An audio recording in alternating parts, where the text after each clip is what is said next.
وہ کہتے ہیں کہ یہ جو عربی زبان ہے یہ مردوں کے لیے ہے۔ تو یہ قاعدہ نہیں ہے کہ اگر ایک چیز کو ذکر کیا گیا دوسری کو ذکر نہیں کیا گیا تو اس کا مطلب یہ ہے کہ جس کو ذکر نہیں کیا گیا اس کی تذلیل ہے یا اس کی کوئی اوقات نہیں، اس کی کوئی ویلیو نہیں ہے۔ جو شرعی احکام و مسائل ہیں وہ زیادہ تر مردوں سے متعلق ہیں، عورتوں سے متعلق نہیں ہیں۔ اگر ایک گھر کے اندر فیملی ممبر سرپرست مرد ہے تو مرد ہی زکوٰۃ دے گا، عورت تھوڑی زکوٰۃ دے گی۔ عورت کا اگر ذاتی مال ہے تو وہ اسے زکوٰۃ دے گی، جبکہ اسلام تو اس کو منحوس قرار دیتا ہے۔ تو اس کی کیا حقیقت ہے؟ کیا واقعی اسلام عورت کو منحوس قرار دیتا ہے؟ چونکہ خواتین کے لیے بہت سارے شرعی احکام کے اندر رخصت ہے اور یہ ان کی فضیلت ہے۔ بسم اللہ الرحمن الرحیم، السلام علیکم ورحمۃ اللہ وبرکاتہ۔ ناظرین، الحاد سیریز میں ایک مرتبہ پھر ہم آپ کو خوش آمدید کہتے ہیں۔ جیسا کہ آپ کو معلوم ہے، ہم اپنے اس پروگرام کے اندر جو ملحدین ہیں ان کے مختلف اعتراضات کے شیخ صاحب سے جوابات لیتے ہیں۔ حسب روایت آج بھی ہمارے ساتھ موجود ہیں شیخ فؤاد بھٹوی حافظ اللہ تعالی، جن کے ہم بہت مشکور و ممنون ہیں کہ انہوں نے اپنا قیمتی وقت نکالا۔ شیخ، کیسے مزاج ہیں آپ کے؟ الحمدللہ، اللہ کا شکر ہے۔ آپ کیسے؟ ٹھیک ہے، حیاکم اللہ۔ شیخ صاحب، سب سے پہلے تو آپ یہ بتا دیجئے کہ جو ملحدین ہیں ان کا یہ اعتراض ہے کہ وہ کہتے ہیں کہ یہ جو عربی زبان ہے یہ مردوں کے لیے ہے، اور اس کے اندر جو زیادہ تر صیغے استعمال ہوتے ہیں وہ مردوں کے لیے ہوتے ہیں، عورتوں کے لیے صیغے استعمال نہیں ہوتے۔ ایک تو آپ یہ واضح کر دیجئے، اور دوسرا وہ یہ بھی اعتراض کرتے ہیں کہ جو شرعی احکام و مسائل ہیں وہ زیادہ تر مردوں سے متعلق ہیں، عورتوں سے متعلق نہیں ہیں۔ تو کیا ان کے اس سوال کی کوئی حقیقت ہے یا نہیں؟ اس بارے میں آپ رہنمائی کر دیجئے، ہماری بھی اور ان ناظرین کی بھی۔ الحمدللہ رب العالمین والصلاة والسلام علی اشرف الانبیاء والمرسلین نبینا محمد وعلی آلہ واصحابہ اجمعین، اما بعد۔ یہ جو دعویٰ کیا جاتا ہے کہ عربی زبان میں زیادہ تر مخاطب جو ہیں وہ مرد ہیں، خواتین بہت کم اور مطلب نادر ہیں، اور اسی بنیاد پر جو ہے وہ بعض لوگ اعتراض کرتے ہیں کہ یہ عربی زبان جو ہے یہ مردوں کی زبان ہے اور یہ لغت الذکور ہے، لغت الاناث نہیں ہے۔ اور اسی طرح یہ بھی کہا جاتا ہے کہ قرآن کریم کے اندر جہاں مردوں اور عورتوں کا اکٹھا ذکر آیا ہے وہاں غالباً اکثر جگہوں پر جو ہے وہ مردوں کو مقدم کیا گیا ہے اور عورتوں کو مؤخر کیا گیا ہے، اور بعض مقامات میں جو ہے وہ صرف مردوں کو مخاطب کیا گیا، عورتوں کا ذکر ہی نہیں کیا گیا، جیسا کہ شرعی احکام میں۔ تو پہلی بات تو یہ ہے کہ یہ جو دعویٰ ہے کہ عربی زبان میں زیادہ تر خطاب جو ہے وہ مذکر کے صیغوں سے ہے اور مؤنث کے صیغے جو ہیں وہ بہت کم استعمال ہوئے ہیں، تو میں یہ کہوں گا کہ یہ عربی زبان اور عربی لغت جو ہے اس کے اسالیب اور اس کے جو مختلف قسم کے انداز ہیں ان سے یہ جہالت کی وجہ ہے۔ یعنی بہت سارے لوگ عربی زبان کے اسالیب سے ناواقف ہیں، اور اسی طرح جو عربی زبان بول چال کا طریقہ ہے اس سے ناواقف ہیں، اور یہ ناواقفیت کی بنیاد پر ہی یہ اعتراض کیا جاتا ہے۔ وگرنہ جو لوگ عربی زبان کو جانتے ہیں ان کے سامنے یہ بات واضح ہے کہ عربی زبان میں اگر ہم عام صیغوں کی بات کریں تو صرف بعض لوگ یہ دیکھتے ہیں کہ جو علامات تانیث ہیں اگر وہ ہیں تو اس کا مطلب یہ مؤنث کا صیغہ ہے، اور اگر علامات تانیث نہیں ہے تو یہ مؤنث کا صیغہ نہیں۔ حالانکہ بہت سارے الفاظ جو ہیں جب وہ ترکیب میں بولے جاتے ہیں تو مذکر کو بھی بہت سارے مقامات پہ مؤنث بنا کر جو ہے وہ اس کی طرف اشارہ کیا گیا ہے۔ تو مثلا عموماً عربی زبان میں تائے تانیث جو ہوتی ہے، جیسے فاطمہ، خدیجہ، آخر میں جو تا گول ہے یہ مؤنث کے لیے استعمال ہوتی ہے، علامات تانیث میں سے ہے۔ اور اسی طرح الف مکسورہ اور ممدودہ وغیرہ بھی یہ بھی مؤنث کے لیے استعمال ہوتے ہیں۔ لیکن اس کے علاوہ ایک اور بھی اسلوب ہے عربی زبان میں جو کہ مطلب کہ یعنی لفظ تو مذکر ہوتا ہے لیکن معنی اس کا مؤنث کیا جاتا ہے۔ مثلا انسان کے بہت سارے جسم کے پارٹ اور حصے ایسے ہیں کہ جو جب ترکیب اور جملے میں استعمال ہوتے ہیں تو وہ مؤنث استعمال ہوتے ہیں۔ مثلا ید ہے تو ید کو جب کوئی انسان جو ہے وہ اشارہ کرتا ہے تو وہ کہتا ہے ہادی ہی یدی، ہادی ہی ہادہ نہیں کہتا، ہادی ہی استعمال ہوتا ہے۔ اسی طرح پاؤں کے لیے بھی، اسی طرح بہت سارے جسم کے اعضاء ایسے ہیں جو کہ دو دو ہیں، وہ مؤنث استعمال ہوتے ہیں جب ان کی طرف اشارہ کیا جاتا ہے۔ اور یہاں دوسری بات یہ ہے کہ اگر عربی زبان میں کہیں مذکر کے صیغے کو زیادہ استعمال کیا گیا ہے، مؤنث کو کم استعمال کیا گیا ہے، یا مذکر کو مقدم کیا گیا ہے، مؤنث کو مؤخر کیا گیا ہے، تو اس میں میرے خیال میں یہ تو کہیں بھی نہیں لکھا ہوا کہ مذکر کو مقدم کرنا اور مؤنث کو جو ہے مؤخر کرنا، اس میں مؤنث کی تحقیر ہے، اس کی تذلیل ہے، یا اس کو گویا کہ ایک گھٹیا مخلوق سمجھا گیا ہے. میرے خیال میں یہ تو قطعاً بھی ایسا نہیں، حالانکہ قرآن کریم کے اندر ایسا اسلوب موجود ہے. آپ دیکھیں روشنی، ہدایت اور نور یہ افضل چیزیں ہیں اور یہ انسان کے محبوب چیزیں ہیں، لیکن قرآن کریم کے اندر اللہ تعالیٰ نے جب ان کی تخلیق کا ذکر کیا تو اللہ تعالیٰ نے نور کو پہلے ذکر کیا ہے، وَجَعَلَ الظُّلُمَاتِ وَالنُّورَ. حالانکہ یہاں اگر ہم یہ قاعدہ برقرار رکھیں جیسے یہ لوگ کہتے ہیں کہ جس کو پہلے رکھا گیا ہے اس کا مطلب اس کو افضل قرار دیا گیا اور دوسری کو حقیر مخلوق سمجھا گیا، تو اس کا مطلب پھر نور جو ہے یہ مفضول ہے اور ظلمات اور تاریکیاں جو ہیں یہ افضل ہیں اور یہ مقدم ہیں. یعنی اگر ہم اسی اسلوب کو سامنے رکھیں. اور دوسری جگہ پہ اللہ تعالیٰ نے قرآن کریم کے اندر ہی جہاں اہل جنت اور اہل جہنم کا ذکر کیا ہے وہاں اللہ تعالیٰ نے پہلے ذکر کیا یوم تبیض وجوہ وتسود وجوہ، کہ اس دن بہت سارے چہرے جو ہے وہ سفید ہوں گے، بہت سارے چہرے سیاہ ہوں گے. فَأَمَّا الَّذِينَ اسْوَدَتْ وُجُوهُهُمْ، تو آگے اللہ تعالیٰ نے پھر سیاہ جہنم والوں کو پہلے ذکر کیا ہے. اور اسی طرح ہی قرآن کریم کے اندر جہاں مذکر اور مؤنث یعنی مرد اور عورتیں اکٹھے ان کا ذکر آتا ہے تو وہاں بہت سارے مقامات ایسے ہیں کہ جہاں عورتوں کو ہی ذکر کیا گیا، مردوں کو ان کے ساتھ ذکر نہیں کیا گیا، اور بعض مقامات پہ مذکر کو یعنی مردوں کو مقدم کیا گیا ہے. اور یہ عرب کے ہاں ایک قاعدہ ہے تغلیب کا، یعنی اغلبیت کو جو بنیاد بنایا جاتا ہے اور اس کا اعتبار کیا جاتا ہے. مثلا جیسے ابو بکر عمر رضی اللہ تعالیٰ عنہما کو جب اختصار، اور اس میں مقصود جو ہے وہ شارٹ اور اختصار ہوتا ہے، مطلب کہ کسی چیز کو مختصر کرنا. مثلا بجائے اس کے کہ عرب کہیں ابو بکر اور عمر وہ کہہ دیتے ہیں عمرین. مثلا بجائے اس کے کہ وہ سورج اور چاند کہیں شمس اور قمر وہ کہتے ہیں قمرین. اس حدیث کے اندر آتا ہے کہ نبی کریم علیہ الصلوۃ والسلام کی یعنی آپ کی زندگی کا اثر گزر بسر جو ہے وہ اسودین پہ ہوتا تھا. اسودین سے مراد کھجور ہے اور پانی ہے. لیکن کیا اس کا مطلب یہ ہے کہ جب اسودین کھجور کے لیے بولا گیا تو پانی کی تحقیر ہے، پانی کی تذلیل مقصود ہے کہ پانی مطلب کہ اس کی کوئی قدر نہیں ہے؟ تو یہ قاعدہ نہیں ہے کہ اگر ایک چیز کو ذکر کیا گیا دوسری کو ذکر نہیں کیا گیا تو اس کا مطلب یہ کہ جس کو ذکر نہیں کیا گیا اس کی تذلیل ہے یا اس کی کوئی اوقات نہیں، اس کی کوئی ویلیو نہیں ہے. قرآن کریم کے اندر سورہ تحریم کے اندر اللہ تعالیٰ نے صرف عورتوں کو ذکر کیا ہے، مسلمات مؤمنات قانتات تائبات عابدات سائحات ثیبات وابکارا. یہاں سارا ذکر خواتین کا ہے، عورتوں کا ذکر، ان کی صفات، ان کی خوبیاں، ان کی خصوصیات کو ذکر کہ یہاں مردوں کا بالکل ذکر بھی نہیں ہے. تو کیا ہم اس سے مراد یہاں پھر لیے لیں گے کہ مردوں کی تحقیر کی جا رہی ہے اور مردوں کی جو ہے وہ تذلیل کی جا رہی ہے؟ اور دوسری بات یہ ہے کہ اگر آپ یہی قاعدہ اور اصول رکھتے ہیں کہ قرآن کریم کے اندر یا عربی زبان کے اندر مذکر کے صیغے زیادہ استعمال ہوئے ہیں، تو میں یہاں یہ بات جو ہے وہ ناظرین کے سامنے ذکر کرنا چاہتا ہوں کہ عربی زبان میں جب آدمی کی مدح کی جاتی ہے، اس کی تعریف کی جاتی ہے تو مؤنث کے صیغے استعمال ہوتے ہیں. مثلا جب آپ کسی کی تعریف کرنا چاہتے ہیں علم میں تو آپ کہتے ہیں یہ بہت بڑا علامہ ہے. علامہ آخر میں تانیث کی علامت ہے، گولتا. فہامہ ہے، آپ اس کے لیے جو ہے وہ استعمال کرتے ہیں. مثلا داہیہ، انتہائی ذہین و فطین آدمی کو داہیہ بولا جاتا ہے. اسی طرح ہم حدیث کو روایت بھی کہتے ہیں. تو یہ لفظی اعتبار سے بھی اگر علامات تانیث آخر میں آتی ہیں تو آدمی کی تعریف کے لیے استعمال ہوئے ہیں یہ صیغے مؤنث کے بھی.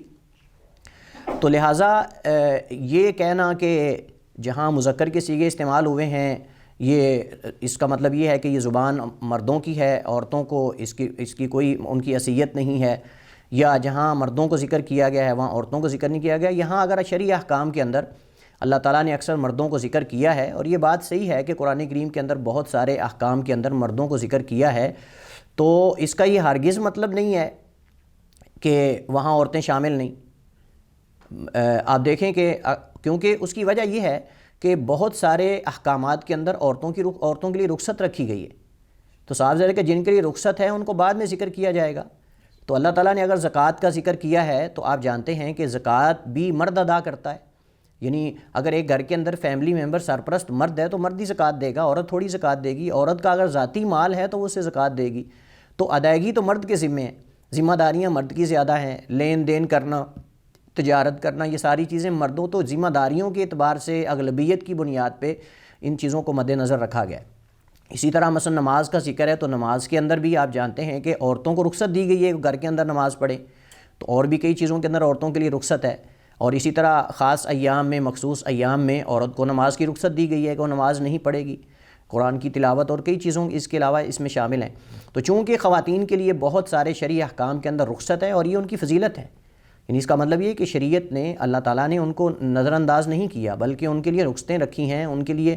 اور یہ ہم پہلے ہمارے جو پروگرامز اس موضوع پہ ہوئے ہیں ہم ان میں یہ چیزیں ذکر کر چکے ہیں.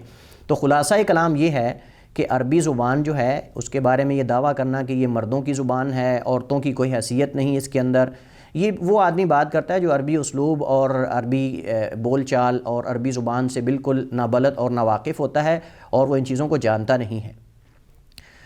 وگرنہ جو آدمی عربی اسلوب کو جانتا ہے وہ یہ بات نہیں کرے گا.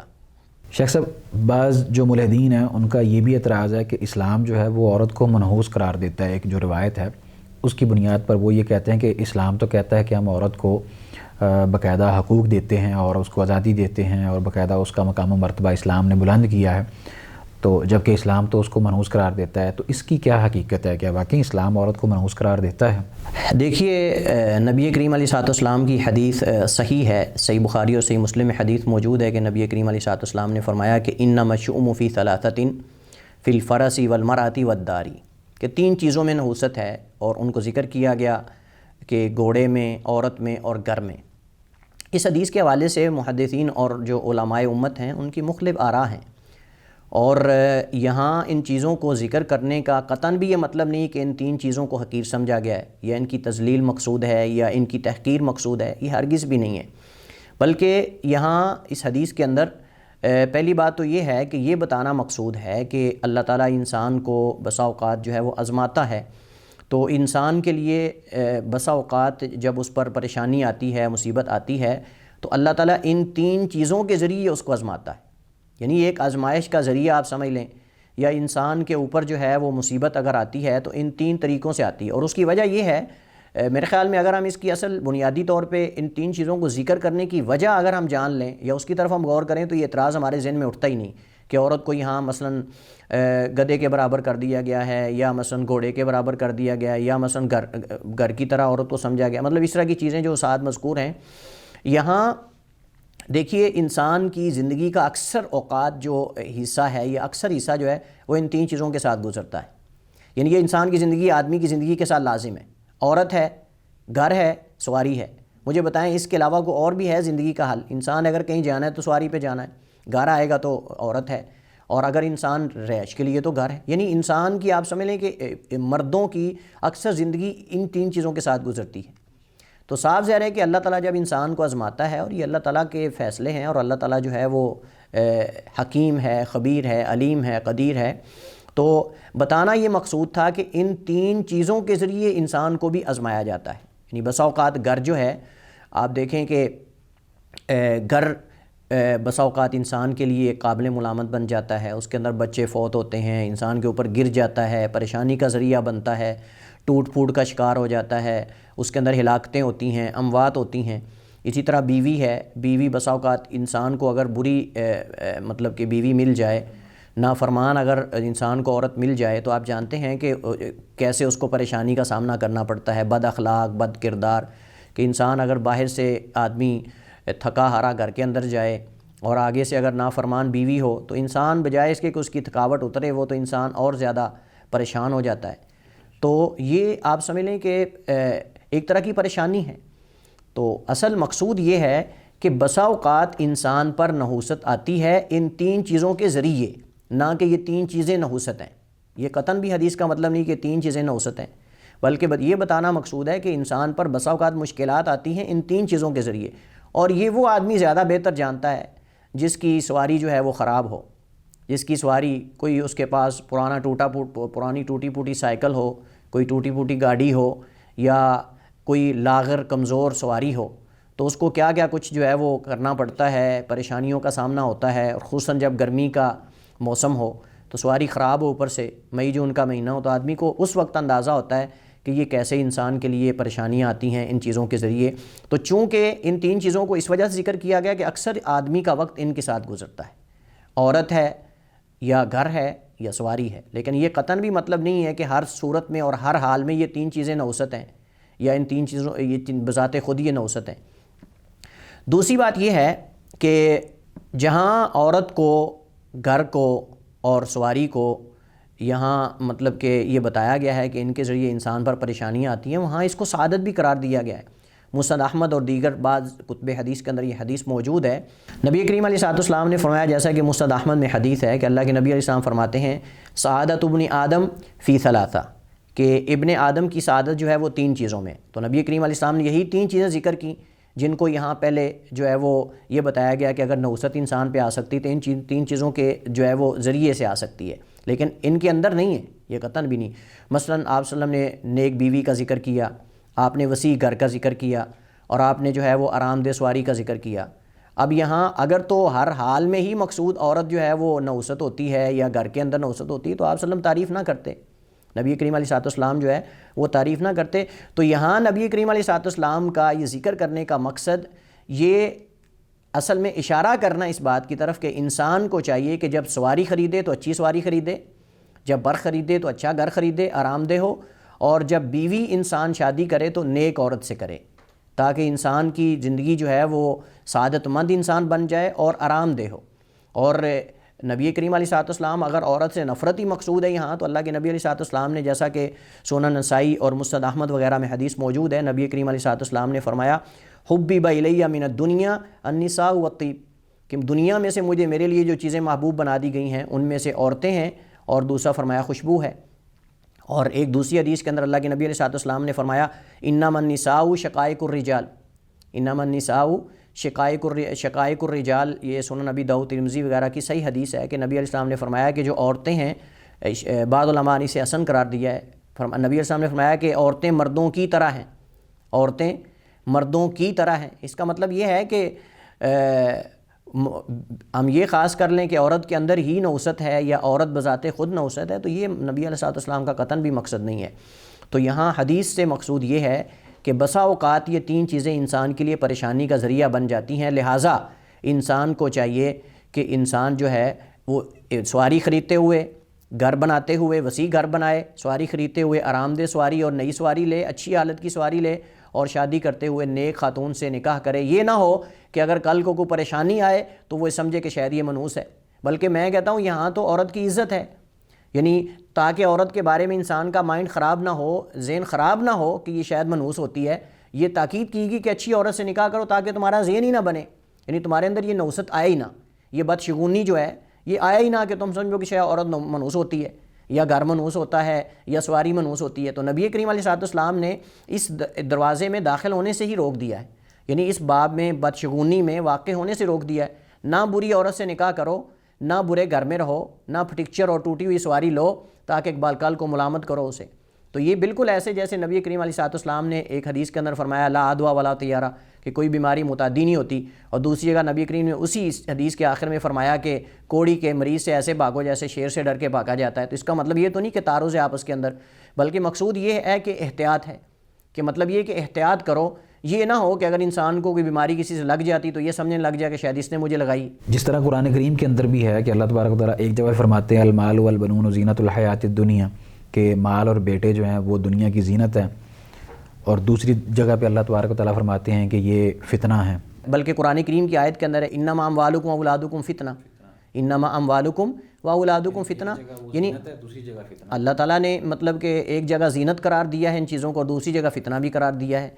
تو یہ انسان کے لیے خیر بھی ہے اور اس کے ذریعے انسان پہ شر بھی آتی ہے، اور وجہ میں نے بتائی ہے کہ انسان کی زندگی آدمی کی یعنی مرد کی اکثر ان چیزوں کے ساتھ گزرتی ہے، تو اس وجہ سے انہیں ذکر کیا گیا، وگرنہ یہاں قطعاً یہ مقصود نہیں ہے کہ عورت کی تحقیر مقصود ہے، عورت کی تذلیل مقصود ہے، جیسا کہ ملحدین اور لبرل جو طبقہ ہے وہ ان نکات کو اٹھاتے ہیں اور عورت کو اسلام کے خلاف بھڑکاتے ہیں، اور عورت کو جو ہے وہ یہ اس کے سامنے فکر پیش کی جاتی ہے کہ آپ کی تو اسلام کے اندر کوئی قدر نہیں۔ تو ہم کہتے ہیں کہ جہاں یہ شوم کا ذکر ہے نوست کا، دوسری جگہ وہاں یہ بھی تو کہا گیا کہ نیک بیوی سعادت مندی کی علامت ہے، اور اسی طرح نبی صلی اللہ علیہ وسلم نے فرمایا کہ میرے لیے دنیا میں سے مطلب کہ بیویاں اور اسی طرح جو ہے وہ خوشبو یہ محبوب بنا دی گئی ہے، اور ایک جگہ یہ فرمایا کہ عورتیں جو ہے یہ مردوں کی طرح ہیں، مردوں کی طرح ہیں۔